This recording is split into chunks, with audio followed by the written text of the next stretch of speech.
Hello, I'm Andrew, and I'm going to show you a few common problems enumerators faced and the mistakes they made. Sometimes it is obvious that an enumerator did not read the instructions. This can raise a number of questions about how to enter the data into the spreadsheet. One example is that rows are left blank. If you encounter an empty row in your transcription work for the Sussex OPC, then these rows must be deleted from the spreadsheet. Another problem is that place names are not entered for every single building, sometimes leaving some confusion as to what to call some properties. If in doubt, just enter the parish name instead. Some mistakes are actually beneficial to researchers, such as entering the correct ages or entering extra information in the occupation columns, as in this example of recording women as widows. So make sure that you keep these mistakes as they are and do not correct them. Sometimes you will come across forms where the division marks are not entered correctly, but it should be easy to see where the break should be entered into the spreadsheet. There may be occasions when they are missing altogether. Here we see a family is living with staff and servants, so go ahead and correct this omission and enter a schedule break mark on the spreadsheet. An obvious area which brings up uncertainty and mistakes involves names. First of all, think how many variations of a spelling there are for a person's name. A rather infamous example of this is found with the most famous literary figure of all time, William Shakespeare. Even the great bard himself spelt it numerous ways. Quite often you will look at a name and think, is this spelt correctly? The urge to correct what you think is a spelling mistake may be great, but of course it may not be a spelling mistake at all. It could be that you are just looking at a surname which you have not yet come across, or it is just an older variant of a spelling. Remember that many people were illiterate and the spelling of names was not really important to know. An enumerator asks a woman her name.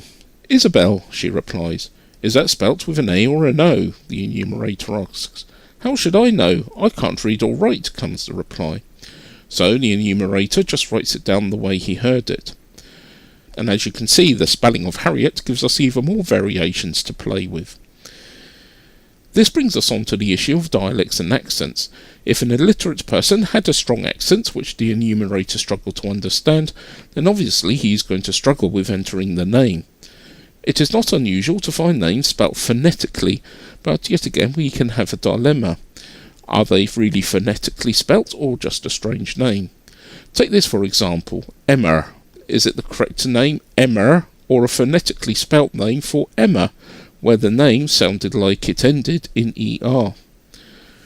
Therefore, changing the spelling of a name should be resisted, especially surnames, as the spelling could be valuable to a genealogist. Some entries are very difficult to read, sometimes next to impossible to decipher. Few squiggles could mean anything. Perseverance does pay off, however, and a good place to begin is by familiarising yourself with the enumerator's handwriting and analysing the shapes and how the pen flowed when writing single letters and combinations of letters. Here are a couple of names which gave me some problems, which I eventually cracked. When I worked out these names, they then became clear as day, and I wondered why I struggled with them in the first place. There is a good chance that the person you are looking at is listed in a post office or trade directory, so these are well worth looking at. There are also plenty of other sources from which you could identify someone, such as this clergy list. Another tactic to use is to try and find the person in a later census. Only enter a name which you have deciphered if you are 100% certain that it is correct.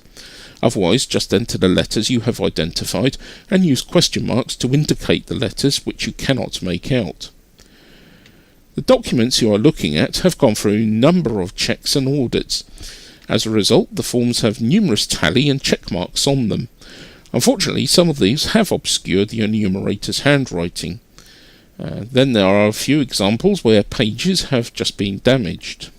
You must be careful to identify which marks are not associated with the enumerator's entries.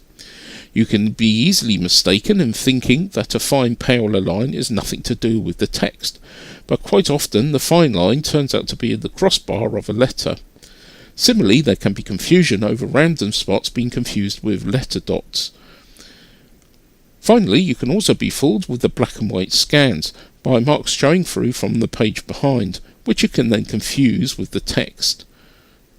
I hope that this has been useful to you and that you have been made more aware of what to look out for when you carry out your transcription work. Please don't forget to take a look at the other videos.